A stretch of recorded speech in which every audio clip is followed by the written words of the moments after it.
Jai Radha Madhava Jai Kunj Vihari.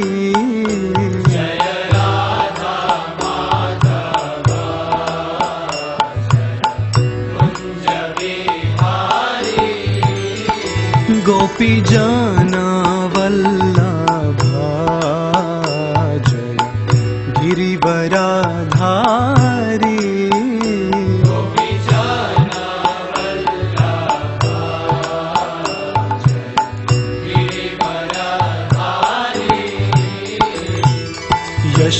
Yashodanandan Vraj Jan Ranjan. Yashodanandan Vraj Jan Ranjan. Yashodanandan Vraj Jan Ranjan.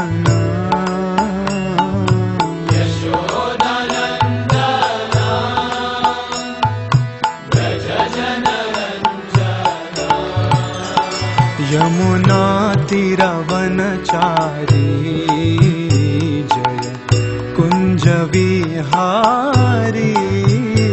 Yamuna तीरवनचारी Jai Kunj Vihari. Jai Radha Madhava Jai Kunj Vihari.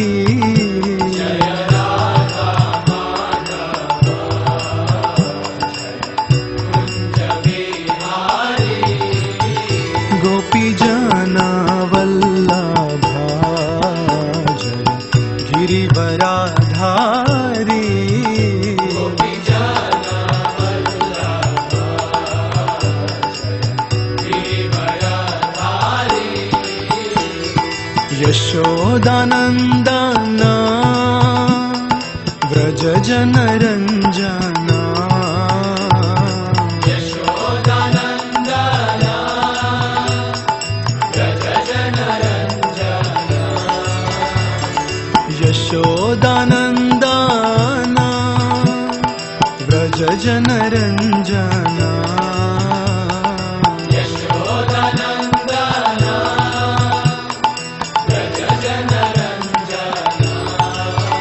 Yamuna तीरवनचारी Jai Kunj Vihari. Yamuna तीरवनचारी Kunj Vihari. Hare Krishna Krishna Krishna Hare Hare Hare Ram Ram Hare Hare. Hare Krishna Krishna Krishna Hare Hare Hare Ram Ram Hare Hare. Hare Krishna Krishna Krishna Hare Hare Hare Ram Ram Ram Hare Hare. Hare Krishna Krishna Krishna Krishna Hare Hare Hare Ram Ram Ram Hare Hare. Hare Krishna Krishna Krishna Hare Hare Hare Ram Ram Ram Hare Hare. Hare Krishna Krishna Krishna Krishna Hare Hare Hare Ram Ram Ram Hare Hare.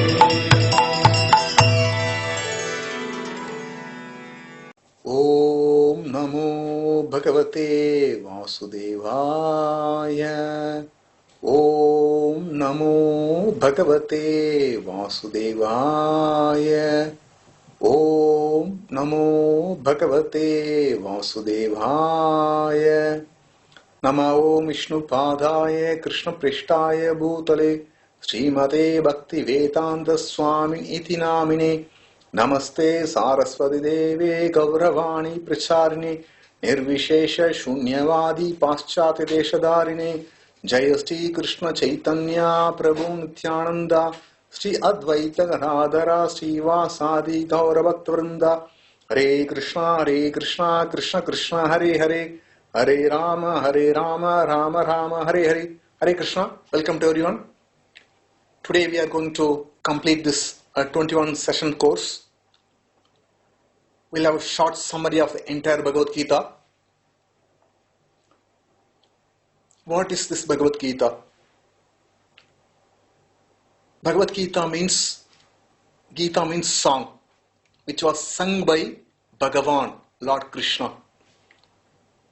It is the supreme instruction of Lord Krishna to Arjuna on the battlefield of Kurukshetra, which happened 5,100 years ago.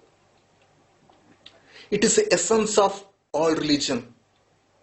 It is the essence of all Vedic wisdom, because it was spoken by the Supreme Personality of Godhead, Lord Krishna himself.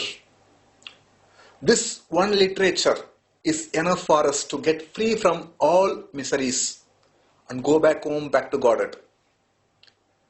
This Bhagavad Gita can be understood only through disciplic succession, and it can be understood only by the process of devotional service. For what reason did Lord Krishna speak this Bhagavad Gita? Let's have a very short, quick recap of Mahabharata. Vichitravirya, son of Shantanu, was ruling the city called Hastinapura. He had two wives, Ambika and Ambalika.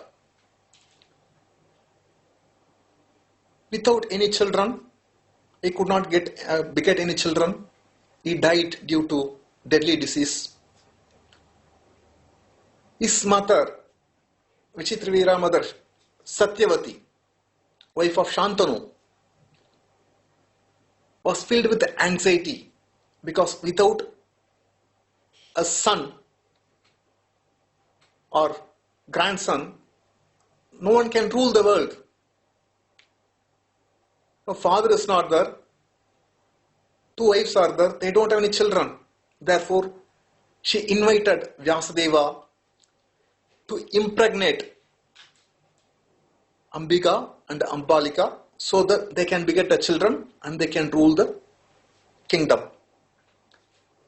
Vyasadeva was born to Satyavati prior to her marriage with Shantanu.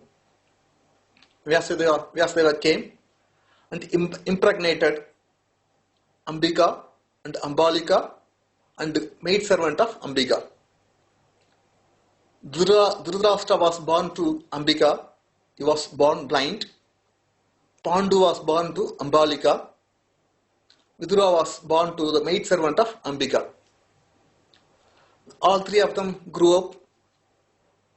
Because Dhritarashtra was blind by birth, he was not eligible to accept the throne. As a result, Maharaja Pandu became the king of Hastinapura. Dhritarashtra was not very happy because he was the eldest, but he could not accept the throne due to his blindness. In due course of time, both Dhritarashtra, Pandu got married. Dhritarashtra was married to Gandhari. Pandu married to Kunti and Madri.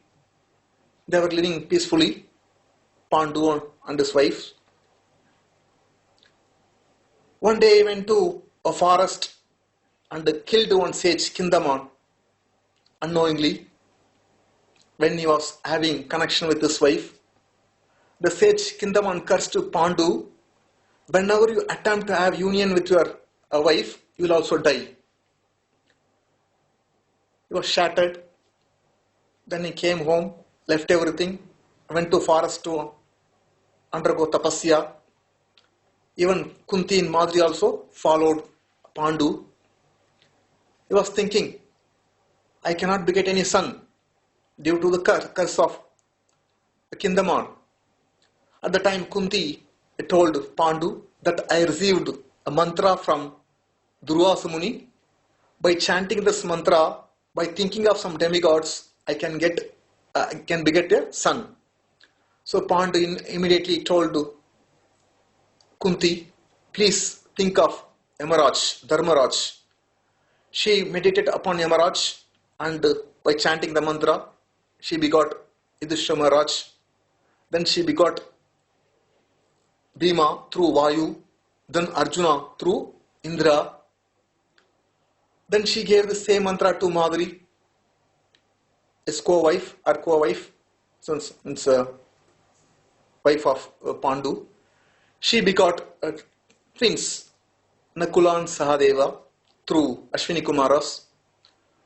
First Yudhishthira Maharaj was born.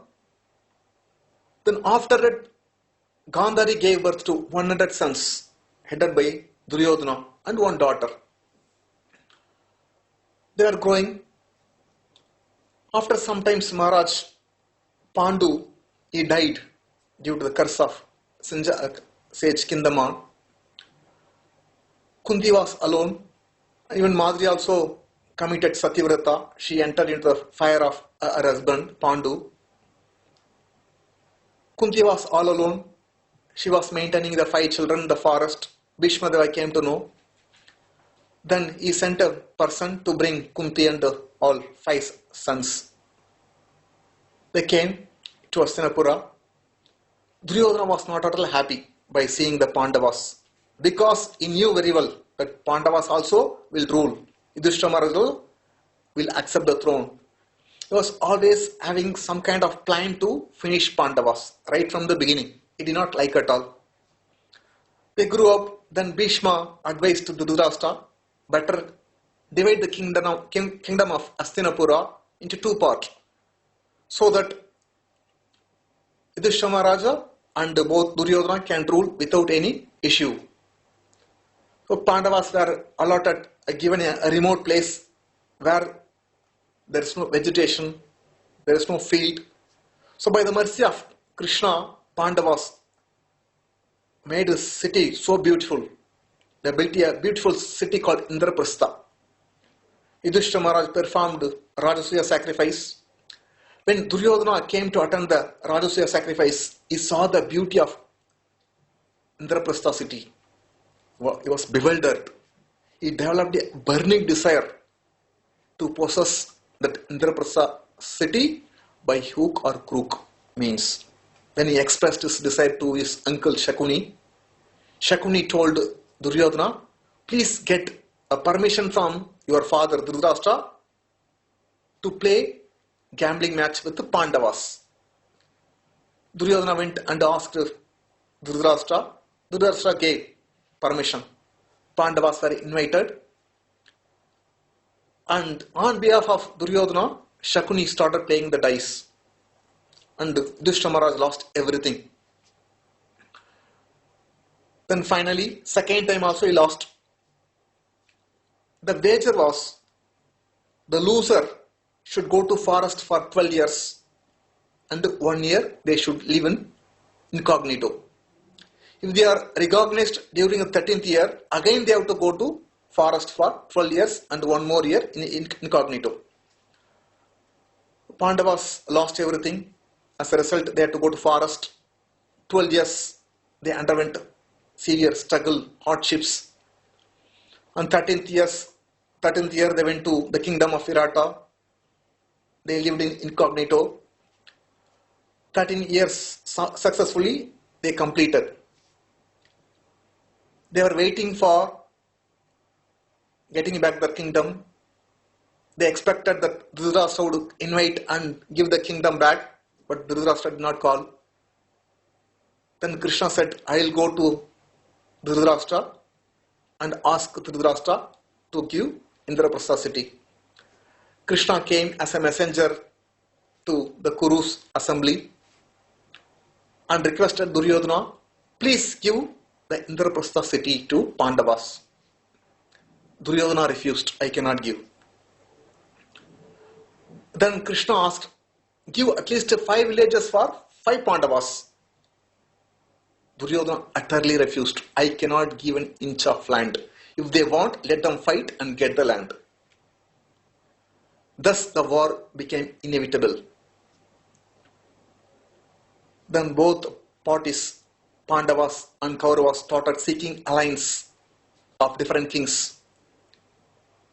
All of them, both the Pandavas and the Kauravas armies, marched towards Kurukshetra to have a great war.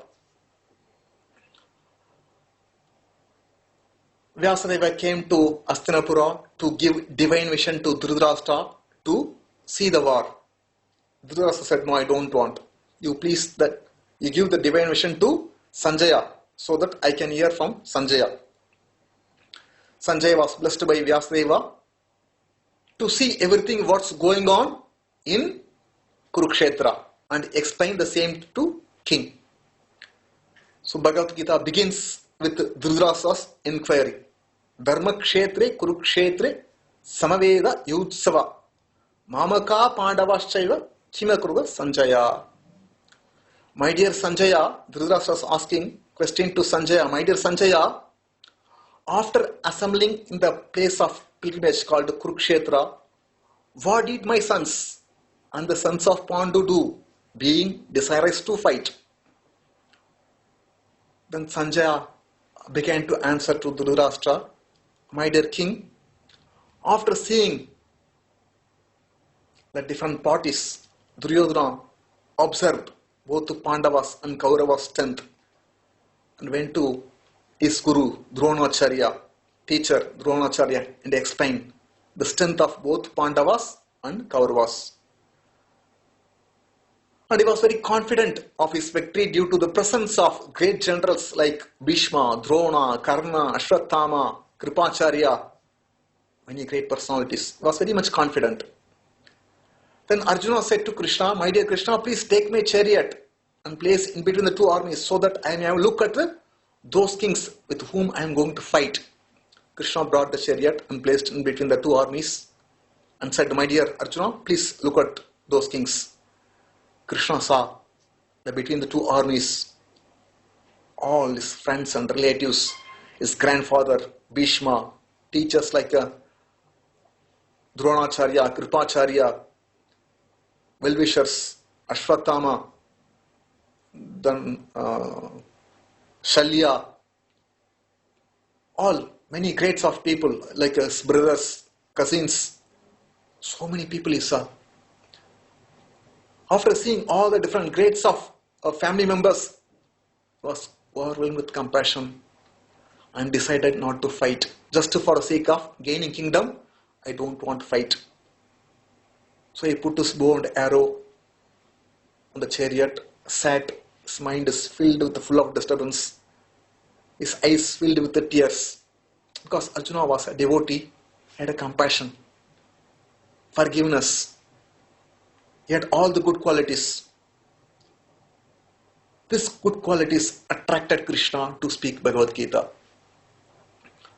When Arjuna was completely confused about his duty, he utterly surrendered to Krishna. My dear Krishna, I do not know anything what to do now. Please tell me what is good for me. I am completely confused. Now, I accept you as my spiritual master. I am your disciple. Please instruct me what is good for me at this situation. After seeing Arjuna, his foolish compassion for the material bodies of his friends and relatives, Krishna did not appreciate his compassion. Rather, he blasted Arjuna by calling him, you are a fool number one. You are talking like a learned person.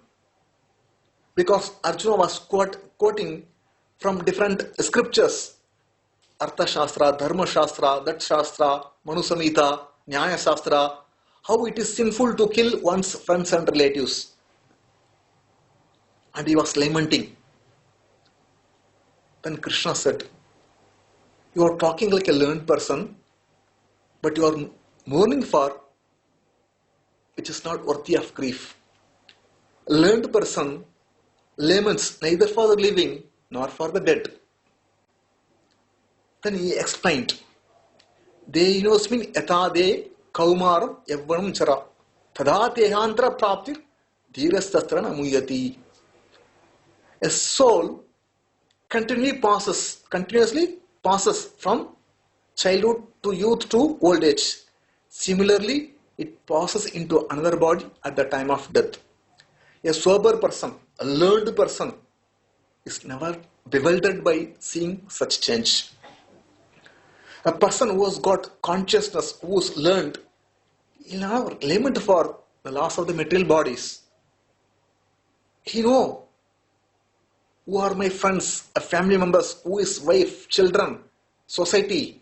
He knows very well. The association of wife, son, family members is like a brief meeting of travelers. We all go in the train sometimes. We'll sit in one compartment. After some time, half an hour, 1 hour, we may talk. After 1 hour, somebody will get down and go to their destination. Similarly, this is a long journey. In our journey of life, somebody will come as a father, somebody will come as a wife, son, daughter, son-in-law. But they all join at different places and they'll get down at different destination. With each change of body, such association is separated. A learned person knows very well. Therefore, he never laments for the loss of the material bodies. Krishna explained in detail about the nature of the body and the nature of the soul. Soul is eternal, ever existing. It's inconceivable, immeasurable, invisible.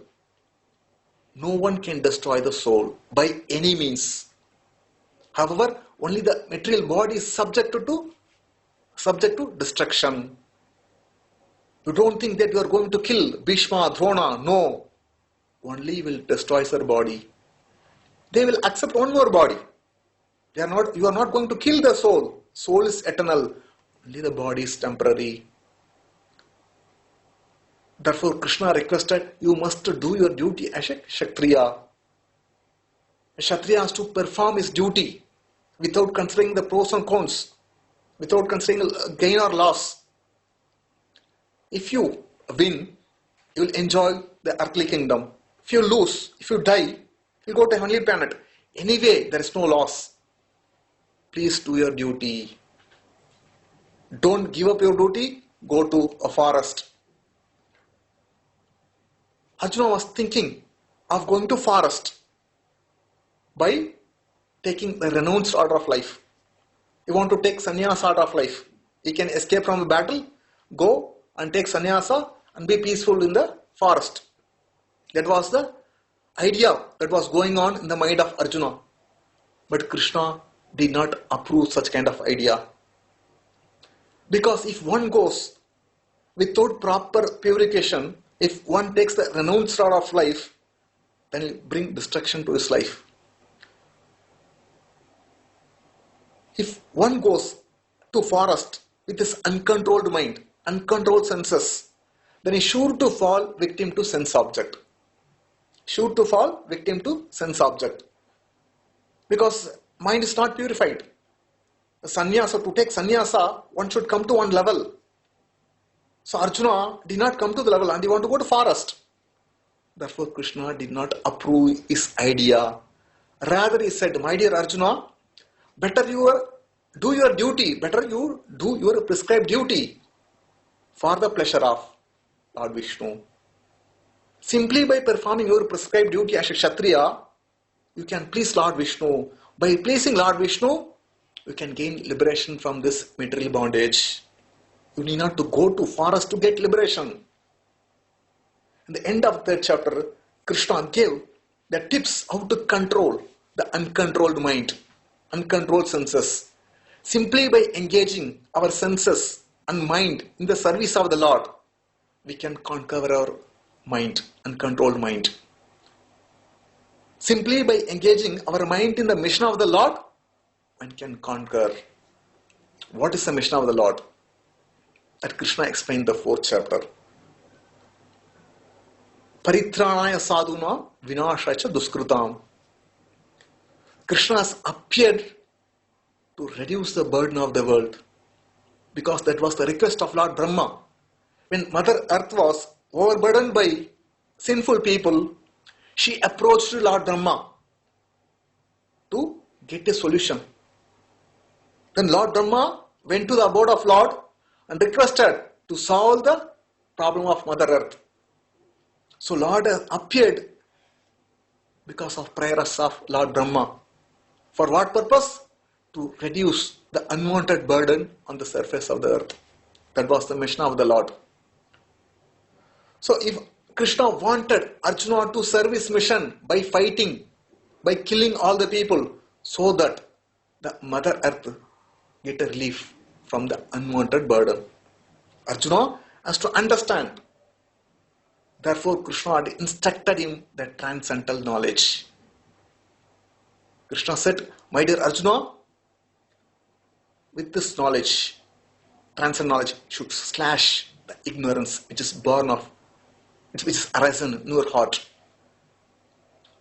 And once again Krishna explained, the path of Karma Yoga is far superior than taking the path of renunciation, because Karma Yoga is very simple and very practical. By performing a duty without any attachment, surrendering all the self to the Lord, one can become happy. One can achieve perfection. Even if he kills all the people, he becomes unaffected because he is doing for the Lord. He doesn't have any attachment. Anyone who gives up all attachment and does his duty, surrendering all the self to Krishna, he becomes unaffected. He will not incur any sin. He can easily achieve perfection. There is no need to go to forest to achieve perfection. Therefore, Krishna is recommending, please follow this path. Because Arjuna wanted to go to forest to lead a renounced sort of life, Krishna explained another way of achieving perfection, that is called Ashtanga Yoga. By practicing Ashtanga Yoga, called Yama, Niyama, Asana, Pranayama, Dharana, Dhyana, Samadhi, the eight angas called Ashtanga, one can see the presence of super soul in the heart. In this way, one can achieve perfection. But it's very, very difficult. Krishna explained the process of Ashtanga Yoga to Arjuna. After hearing this, Arjuna said, it's impossible for me to practice this yoga. Arjuna said this statement 5,100 years ago. Impossible for me to perform this Ashtanga Yoga. People generally say, we can do dhyana, we can realize God. We cannot do dhyana, sir.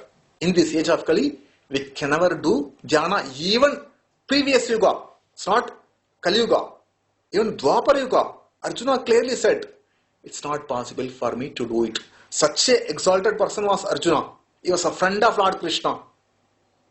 Even he admitted that I cannot do this dhyana yoga, means this Ashtanga Yoga. Then what to speak of?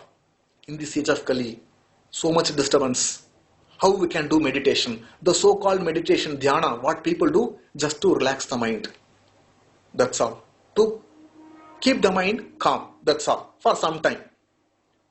That is not yoga, Ashtanga Yoga. Although Krishna explained the Ashtanga Yoga process in the 6th chapter, nevertheless Krishna concluded, Krishna stressed that please follow Karma Yoga, action in Krishna consciousness. Then he said, who is the best person among all the yogis? One who always think of me is the best of all yogi. This is the first section of Bhagavad Gita. Krishna gave more stress on karma. In the next 6 chapters, Krishna is going to explain about his position. How we can think of Krishna always. In the 7th chapter, Krishna explained about his supreme position. About his supreme position. And is the source of all the energies. both material energy and spiritual energy. And how he is maintaining all the jivas. Krishna explained all these things to Arjuna so that Arjuna can understand that Krishna is a supreme person. There is no one greater than Krishna. No one is equal to Krishna. When one understands Krishna's supreme position and how he is mercifully maintaining all the jivas, naturally one thinks of Krishna always. When one dies in such consciousness, he is eligible to go to the abode of the Lord. Therefore Krishna said to Arjuna, Tasmat sarveshu kaleshu mam anusmara idyacha. My dear Arjuna, therefore always think of me and do your duty as fighting. In this way, you will come back to me. At the time of death, if you think of me, you will come to my abode. Then Krishna explained about the nature of this material world and the spiritual world. This material world is filled with full of suffering and it's temporary. And the spiritual world is eternal. Life is full of joyful. There is no birth, there is no old age, there is no disease, there is no death in the spiritual world. Always joyful, ever eternal. In this material world, no one can be happy because as long as we live here in this material world, every jiva has to undergo threefold miseries: Adhyatmika, Adibhautika, Adidaivika. No one can escape, even if one is a president, a prime minister, whatever position he may have, whatever money he may have, he may be the world's richest person, yet he had to undergo threefold miseries: Adhyatmika, Adibhautika, Adidaivika. No one can escape from these miseries. Therefore Krishna is asking, you can't be happy in this material world. Therefore come to my abode, be with me, enjoy with me. This material world is like a toilet. Once Prabhupada was in Calcutta, there was one woman, kind of sannyasini. She was dressed in saffron cloth. She was almost around 50-year-old. She came with her disciples to meet Prabhupada. Prabhupada's disciple took these people to Prabhupada and they came to invite Prabhupada. They wanted to have conference, peace conference. They brought invitation. So one of our disciples took out the invitation, gave to her. She gave to Prabhupada. Prabhupada asked, what is there? Then one of our disciples said, we are holding a peace conference. We are calling different kinds of religious people to come and speak about peace so that the world will become a better place to live. In fact, she wanted to be a center of attraction. So because there are many religious people, Prabhupada also is a well-known person. So he can also come and talk about God, how to become peaceful in this material world, so that all people will feel a peace or happiness. Then Prabhupada asked, what is God? One person said, God is a big light, big light. One person said, God is a big light. Other person said, God is something great. One person said, Hari Om. None of them knew what is God. They have not understood any basic philosophy. Everyone was speaking something. Ajboj philosophy. Then he said, Prabhupada said, if you take a cent and go to put in toilet, it does not become a good place for a person to live there. Whatever facility you can make inside the toilet by putting a cent or keeping some cable TV or phone, whatever it is there, some TV, still toilet is a toilet. However, best arrangement you make in the toilet, still it's a toilet. No gentle person prefers to remain in the toilet, thinking that it's a nice place. Let me take rest here itself. Why should you go out? No. Should go to toilet, finish the work, immediately get out of the place. Similarly, this material world is called toilet. You cannot be happy. Krishna says, Dukkhalayam ashashvatam. The place filled with dukkha. You can't find sukha. We are falsely thinking it's a sukhalayam. So our duty is to practice devotional service and get out of this miserable place. Go to the abode of Lord. Enjoy with the Lord. Eternal life. Krishna is very, very easy to obtain. How? By the process of devotional service. Ananya cheta saradam yomam smarati nityasaha tasyam sulabharta nityayuktasya yogina. I am easy to obtain. For whom? Anyone who is constantly absorbed in my service. Anyone who is engaged in Krishna conscious activities. One who always thinks of Krishna. Krishna gives himself to such a person. He is ready to do anything for his devotees. Whatever devotees have got a problem, Krishna solves the problem of his devotees. There was one devotee called Senanavi. He was there around almost 300 years ago. He was a barber by profession. He was a devotee of Vittala, Panduranga Vittala. And every day morning would get up and do japa and sing the glories of Vittala, and he would go and attend his profession. He was working in the kingdom. He used to go and shave, whatever a king asks, he would do that service, massage the head and do shavings, whatever things, cutting the hair. One day he was sitting at home. At the time, Varkaris, many people, they will walk from their village to go to Pandharpur. They will sing the glories of the Lord, do kirtan. He saw a group of people were doing kirtan and going to Pandharpur. So the moment he heard the glories of Vittala, he immediately came out of the room and requested, please come to my home so that I can sit and hear the glories of Vittala, and also I want to participate in the Sankirtan. The people were happy, came to home, and he was completely absorbed in the chanting and hearing the glories of Vittala. He did not attend his duty. He did not go to the kingdom to attend the king. King was waiting. Immediately he sent his servants to find out what is he doing. They went and saw that he was busy in kirtan, chanting, taking care of Vaishnavas, hearing about the glories of the Lord. They came and told the Muslim king. After hearing this, he was very angry. It is his duty to serve me. Instead of coming here and doing his duty, is bunking and doing this. He told to arrest and bring him.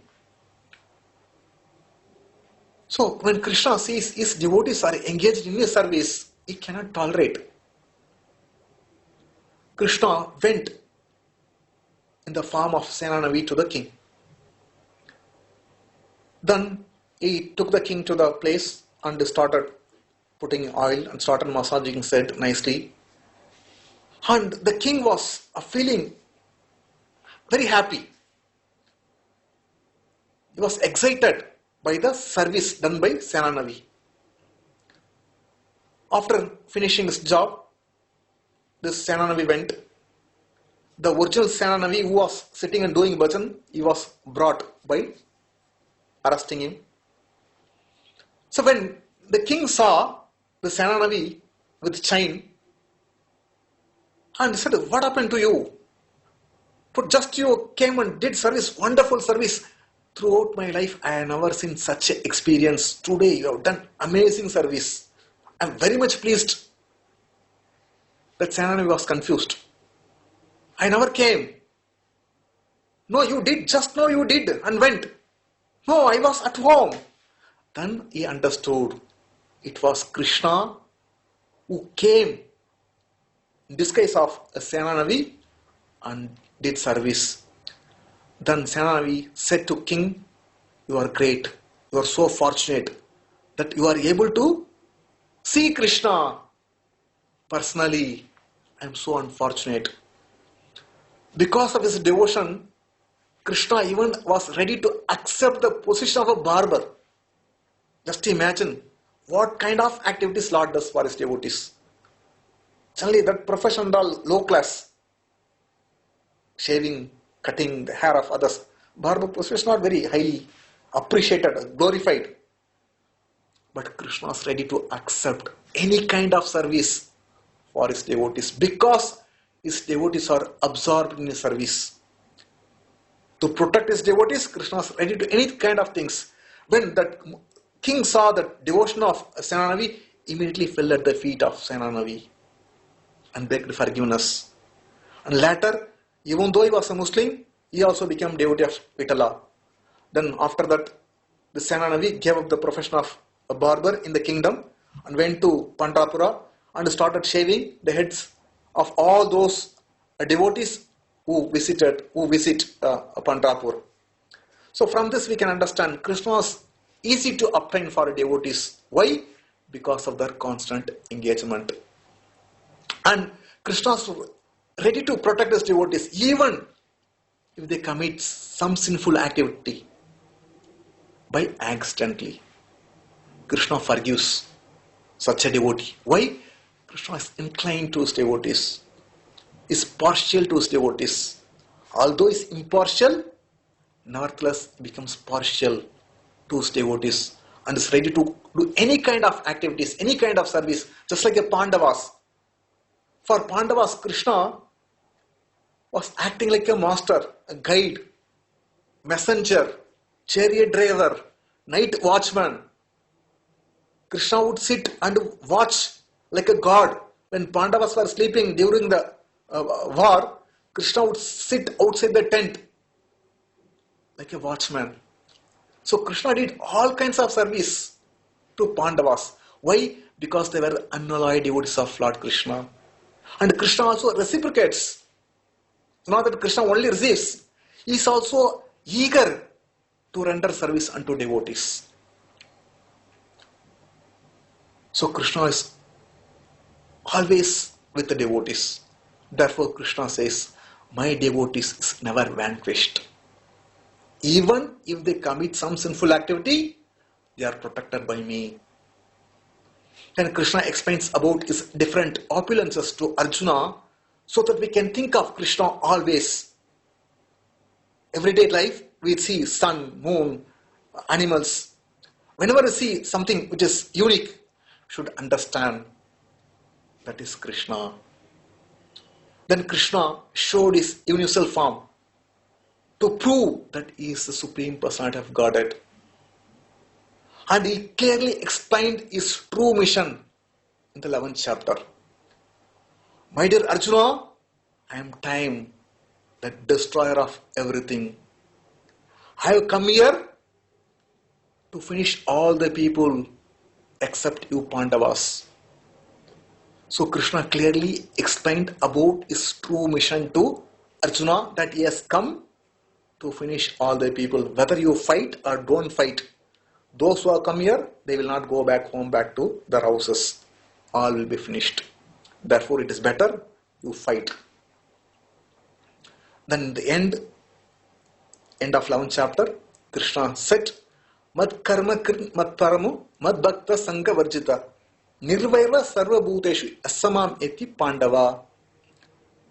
Anyone who engages in my devotional service, accepting me, supreme goal of his life, giving up all the mental concoction, fruitive activities, being friendly to all the living entities, is sure to come back to me.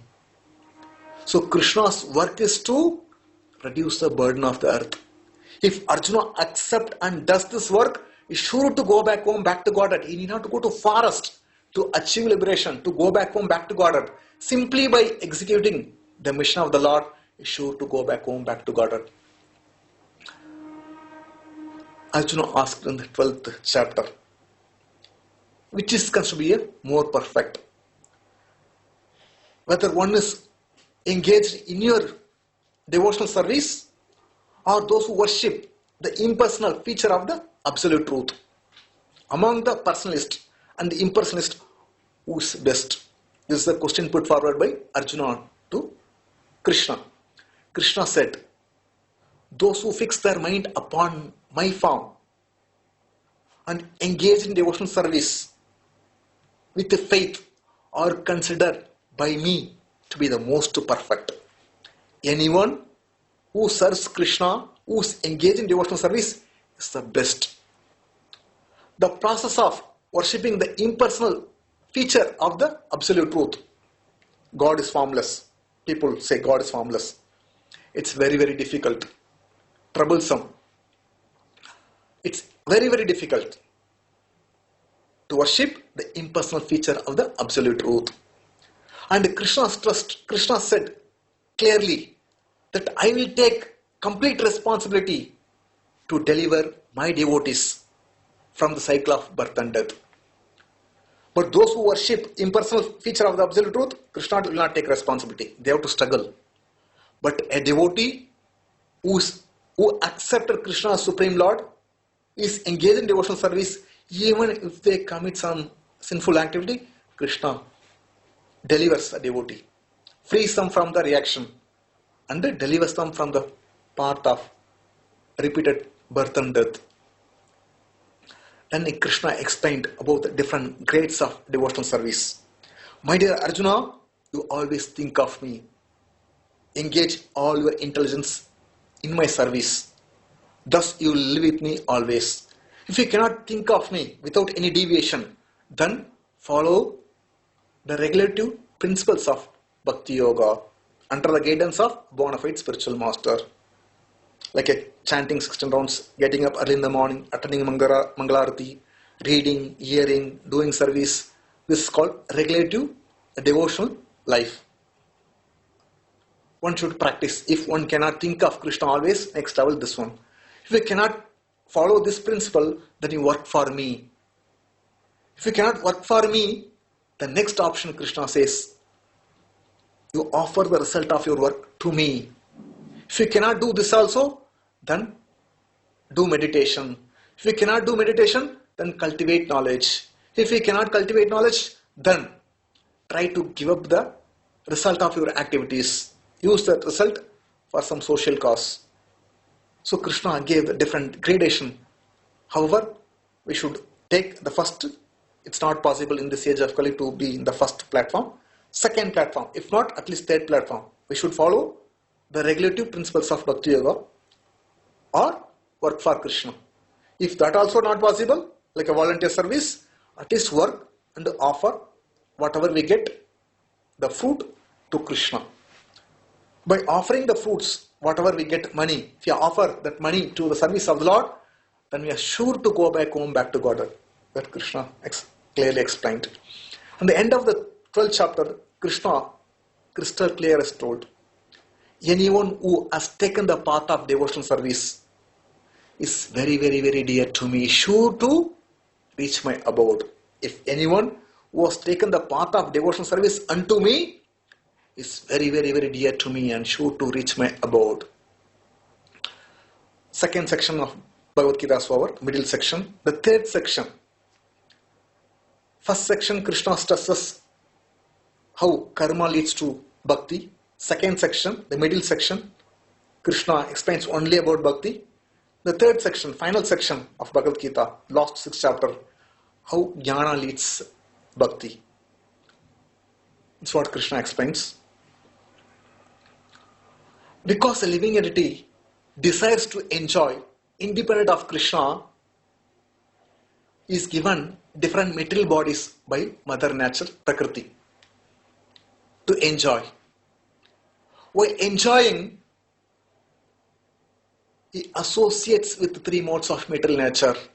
As a result, he gets different kinds of body. Sometimes he gets human body, sometimes he gets demigod body, sometimes he gets animal's body, and get entangled. So in this third section, Krishna explains how the jiva come in contact with the three modes of material nature, how he get entangled the three modes of material nature, how he can get free from three modes of material nature.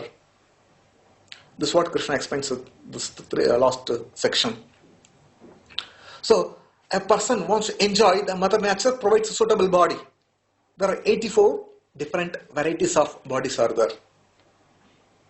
According to one's desire, the Jiva accept a particular body. When the Jiva accept the particular body, he has to act according to the nature of this body. He comes under the control of the particular body, just like a hog. Hog has to act according to the nature of the hog. He cannot act like a dog or human being. For example, we give nice gulab jamun, palak sabji, and pakoda and puri to us. Somebody gives, we relish that one. We enjoy. The same thing can give nice gulab jamun to hog. It cannot. Hog wants something else. Does got taste for something else. It has to act. They cannot understand. It's the most abominable thing, obnoxious thing, dirty thing. It cannot understand because it comes under the control of the nature of the body. So as long as we have got this material bodies, so long we have to undergo sufferings, different sufferings. Every jiva has to undergo suffering. The best way to get out of all the sufferings is to practice devotional service unconditionally. Then one can get released from this body and go to the abode of Lord, enjoy with the Lord Krishna. Krishna finally reiterates what is sannyasi. Sannyasi means one who gives up all the material desires. One who gives up all the material desires and work only for the pleasure of Lord Krishna with his body, mind and words is called a real sannyasi. Is called a real sannyasi. Therefore Krishna told Arjuna, my dear Arjuna, you are Kshatriya. You must perform your prescribed duty. Then giving up your duty, going to the forest. With your body, mind, words, you serve me by being a Kshatriya, by fighting. Then you will become real sannyasi. Not by going to forest. You cannot become sannyasi. Staying here, fighting for me, you will become real sannyasi. Then Krishna gave most important instructions to Arjuna. Arjuna, you must follow, you follow my direction. You work always under my direction. You be conscious of me while doing your work. If you follow my direction, then you'll be able to pass over all the obstacles on your path by my grace, and at the end you'll be able to reach my abode. On the other hand, if you do not follow my direction but act whimsically according to the direction of your mind, your path will be filled with full of obstacles and will get entangled, will be lost forever. The next Krishna gave the ultimate conclusion, the most important essence of Bhagavad Gita. Always think of me, become my devotee, worship me, offer your obeisance unto me. I promise you will come back to me without fail. My dear Arjuna, please give up all the religious principles that you have adopted. Sarvadharman parityaja mamekam sharanam vraja. Sarvadharma. So many dharmas he is following. Krishna is requesting Arjuna, give up all dharmas. Because he was calculating, by killing one's friends and relatives, one go to hell. I heard from this Shastra, I heard from this Shastra talks about this Shastra talks about this. Because he was a learned person, and so he knows the knowledge, he has got the knowledge. Therefore Krishna is saying, please forget everything, whatever you know. You simply follow my instruction. I will deliver you from all sinful reaction, do not worry. Forget about everything. Then after giving this instruction, the most important instruction, he asked Arjuna, my dear Arjuna, have you heard attentively whatever I spoke? Are your illusion and ignorance are dispelled? Are your illusion and ignorance dispelled? Arjuna said, my dear Lord, now my illusion is gone. I am free from ignorance. I regained my memory by your mercy. Now I am prepared to act according to your instruction. What is ignorance? Ignorance means not knowing one's duty. Not knowing one's duty.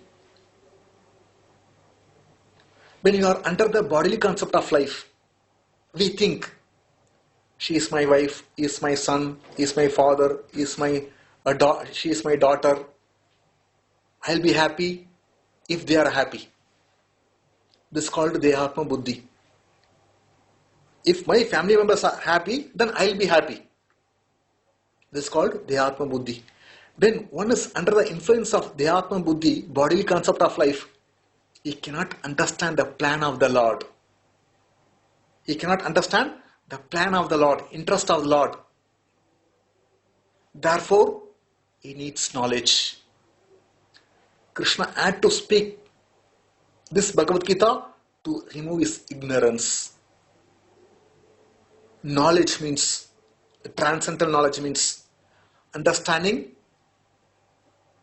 we are part and parcel of Krishna. It's our duty to serve the Lord. A part has to cooperate with the Supreme Goal. When we understand we are servant of Krishna, it's our duty to serve the Lord unconditionally. Krishna wanted Arjuna to understand the interest of the Lord. A servant has to understand the interest of the master and he has to act according to the interest of the master. Duty of the servant is to serve his master unconditionally.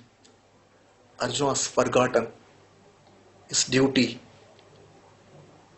He has forgotten his duty, that he did not remember that he is servant of Lord. The interest of the Lord is to reduce the burden of the earth. Arjuna had to understand the interest of the Lord and execute the mission of the Lord. Then that becomes perfect.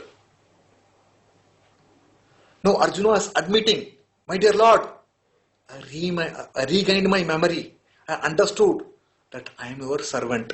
Now I am ready to execute your order. One has to serve the Lord unconditionally. That is called pure devotion service. The Bhagavatam, it is explained. Savai pumsan parodharmu eto bhaktir adokshaje.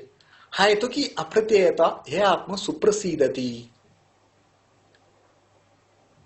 Savai pumsan parodharma, the paradharma, the ultimate dharma in the human society is to render service unto Krishna without any motivation, without any interruption.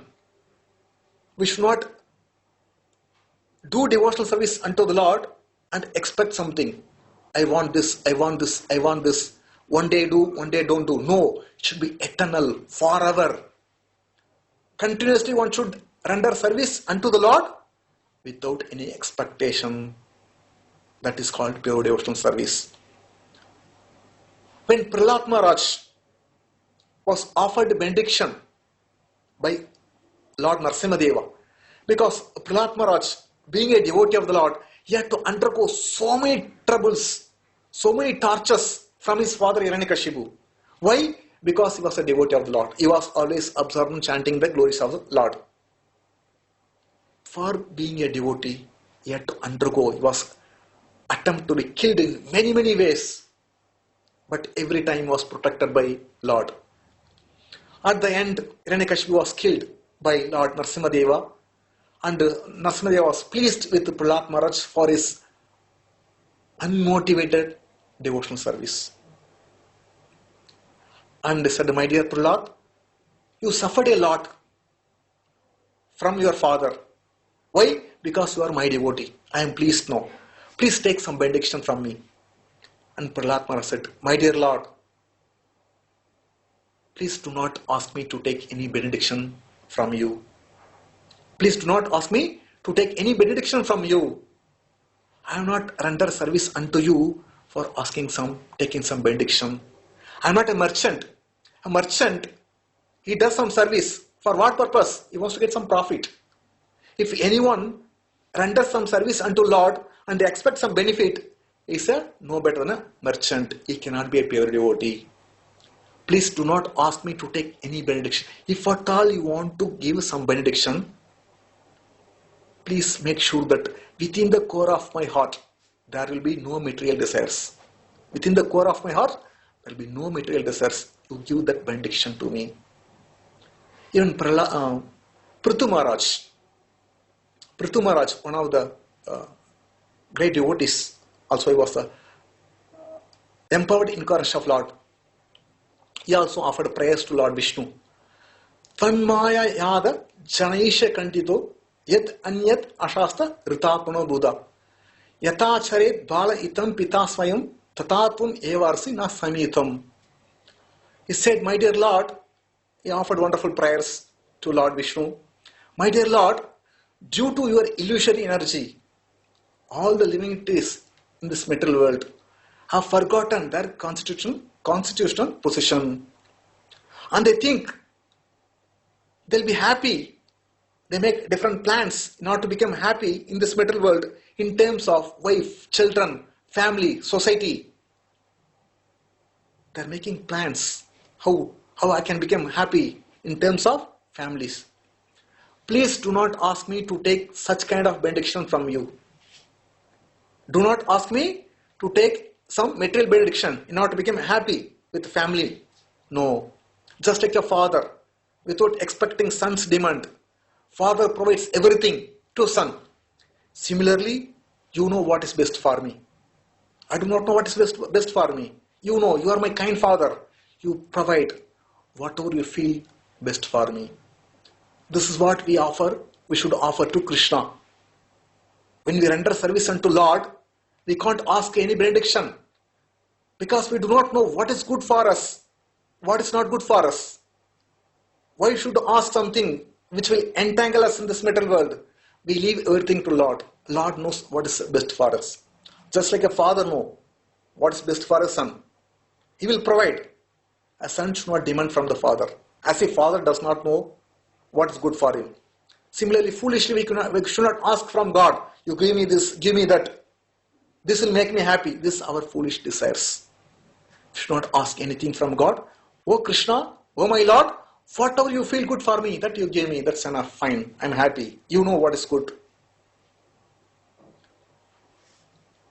There was one woman and she had a son, around a 4-year-old boy. Mother took his son to a shop. Mother was purchasing some grocery. He was a small boy, her son, very cute, very intelligent. The shopkeeper, he provided everything, whatever she asked, and saw the boy, very beautiful boy, very cute, smart, and was pleased by seeing him and told the boy, open the bottles will be there, open the cap, please take chocolates, please take sweets. The boy did not take anything, he remained silent. Again the shopkeeper asked, my dear boy, you take, please take. Please take. The boy did not take. Mother said, my dear son, he is asking, no, take sweet. The boy did not take, he was keeping calm. Then that shopkeeper thought, this boy is hesitating, let me only give. So he took full of sweets with his hand, and the boy opened the bag and put in the bag. Both mother and son reached home. Mother asked, she was surprised to see a child is not taking sweet, and asked, my dear son, the shopkeeper repeatedly asking you to take sweet, and I also told you to take sweet. Why did not take sweet? The boy said, my dear mother, my hand is very small. My hand is very small. If I have to take sweet, I can take maximum 1 or 2. You see, the shopkeeper hand is very big. Because his hand is big, he gave so much sweets. You see, a bag. This is what happens. So our thinking, we are small. We do not know. We ask Lord, we ask small things. We should leave it to Lord. Lord will give the big thing, best thing to us. Lord will give the best thing to us. Just like Prithu Maharaj said, due to the illusory energy, due to illusion, one thinks he'll be happy in terms of family members. If the family members are happy, then we'll be happy. Similarly, Arjuna too was carried away by the illusory desire, illusion. And he thought, if my family members are there, then I can be happy. Otherwise, I cannot be happy.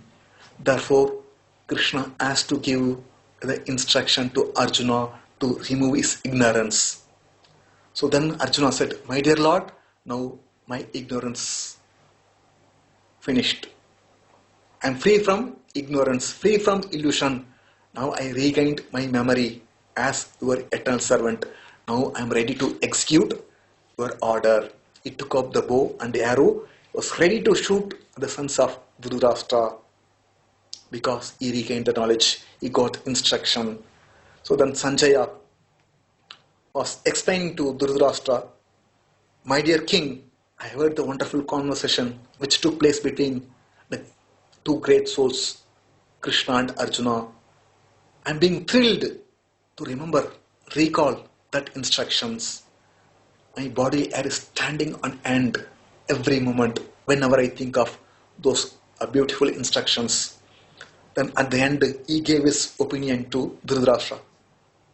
Yatra Yogeshwara Krishno, Yatra Partho Dhanurvara, Tatra Sir Vijayabhutir Dhruvanitir Matir Mama. Wherever there is Krishna, wherever there is Arjuna, there will be certainly opulence and extraordinary power, victory, morality. This is my opinion. Dhritarashtra was confident of his son's victory due to the presence of great generals like Bhishma, Drona, Karna, Ashwatthama. Whereas Sanjaya concluded, wherever there is Krishna, wherever there is Arjuna, there will be victory, there will be opulence. In this world, everyone wants to have one scripture, one God, one mantra, one service. Therefore, Gita Mahatmya says, what is the scripture? Ekam Shastram Devaki Putra Gitam. Eko Deva Devaki Putra Deva. Eka Mantra Tasya Namani Yani Karmapi Ekam Tasya Devasya Seva. Let there be only one scripture. Ekam Shastram Devaki Putra Gitam. That one scripture is Bhagavad Gita. Devaki Putra, Krishna's Gita. Eko Deva Devaki Putra Deva. Let there be one God. Devaki Putra, Krishna. Eka Mantra. Let there be one mantra. Hare Krishna, Krishna Krishna, Hare Hare, Hare Rama, Rama Rama, Hare Hare. This one mantra is enough. Let there be one occupation, karma. Tasya Devasya Seva. That is rendering service unto Lord Krishna. If you practice this, you are sure to go back home, back to Godhead. Therefore, we should read Bhagavad Gita every day, at least half an hour, if not 1 hour. There will be one common question, one common doubt. Generally we read, sometimes due to the influence of Kali Yuga, our memory is short. We read today, we'll forget after that. One should not come to the conclusion, what is the use of reading Bhagavad Gita when I cannot remember anything? Nay, before also I did not remember, now also I did not remember, but I read 1 hour. What is the use of reading? No. There was one old farmer, he had a grandson. They were living in the mountain. The old man would every day sit in the morning, get up in the morning and read Bhagavad Gita. The grandson was watching his grandfather reading Bhagavad Gita. He also took Bhagavad Gita and started reading. One day he came and told, Grandpa, I am reading Bhagavad Gita every day. As soon as I close the book, I forget everything. What is the use of reading Bhagavad Gita? What is the benefit? Then grandfather saw the boy. He was putting some coal. The coal was there in the basket. He was taking the coal and putting in the stove. He was boiling the water. And told grandson, my dear grandson, you take the basket. Take the basket which had coal, black color coal. Go on to the river and get the water. The boy took the basket, went to the river and brought the water. But while coming, all the water leaked out. And by the time it reached, no water was there. My dear grandfather, I took water. But by the time it reached, all drained out, all leaked out. No, it did not come fast. Better you try. Come as quickly as possible. Then again, the boy went and filled the water and started running. By the time he reached, again the water leaked out. What is the use of taking this one? I'll take a bucket. I'll take the bucket and go and bring the water. I cannot bring water in this basket. No, I don't want bucket of water. I want a basket of water. No, I think you are not trying best. You try, it's possible. Again the boy went and filled the basket with water and ran as fast as possible. Even before he reached, all the water rained out. He threw the basket. It's impossible, I cannot bring. Then the grandfather said, why you are saying every attempt is fail? You look at the basket. The boy looked at the basket. The basket, it was full of black in color when he took first time. When he took the first time, full of black, dirty. Now he saw the basket is crystal clear, clean. He said, this is what happens when we read Bhagavad Gita. Although we may hear Bhagavad Gita, read Bhagavad Gita, we may forget. But each and every time when we hear or read, even though we may not remember, our heart becomes clean. Our heart becomes clean. Therefore, we should not think that what is the use of reading Bhagavad Gita. No. Reading or hearing. When we do, our heart becomes pure. Therefore, every day we should read Bhagavad Gita commented by a pure devotee like Prabhupada. If we read other Bhagavad Gita, we'll get the qualities of that person, that author, that will contaminate us. Simply by reading Bhagavad Gita, one should not get contamination. One should get a purification. How we can get purification?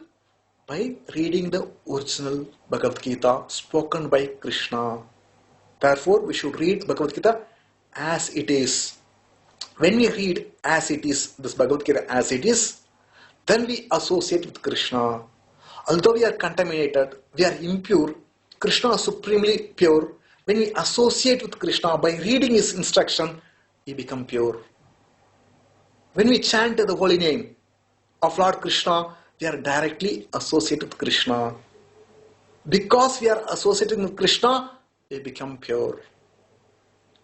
And at the end of life, we will become pure and we become eligible to go back home, back to Godhead.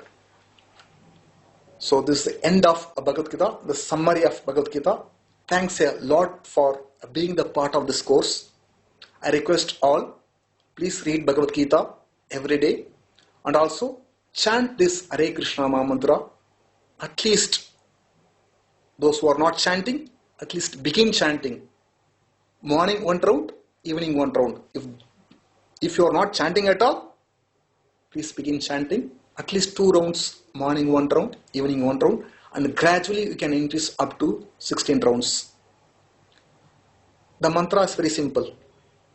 Hare Krishna, Krishna Krishna, Hare Hare, Hare Rama, Rama Rama, Hare Hare, Hare Krishna, Krishna Krishna, Hare Hare, Hare Rama, Rama Rama, Hare Hare, Hare Krishna, Krishna Krishna, Hare Hare, Hare Rama, Rama Rama, Hare Hare. It's very, very simple mantra. This one mantra is enough to get liberation. One Bhagavad Gita is enough to get liberation. So therefore, please chant every day at least 2 rounds if you are not doing. If you are doing 2 rounds, make it to 4 rounds. Please come to the level of 16 rounds. That is what Krishna expects us to do. We should follow a devotional service, regulated devotional service under the guidance of a bona fide spiritual master. When we come to this level, we can associate with Krishna. We are ready, sure to go back to his abode. So spiritual masters recommended, chant 16 rounds of Hare Krishna Mahamantra every day, get up early in the morning, attend Mangalarati, read Bhagavatam, hear Bhagavatam, and whatever we have learned, we should give this knowledge to others. And fast on Ekadashi days and other days like Janmashtami, Ramanavami, Narasimha Jayanti, should fast on that particular days. So these are the simple basic instructions given by Guru. By following this, we'll become dear to Krishna and we are sure to go back to his abode. That's what Krishna says. Thank you once again.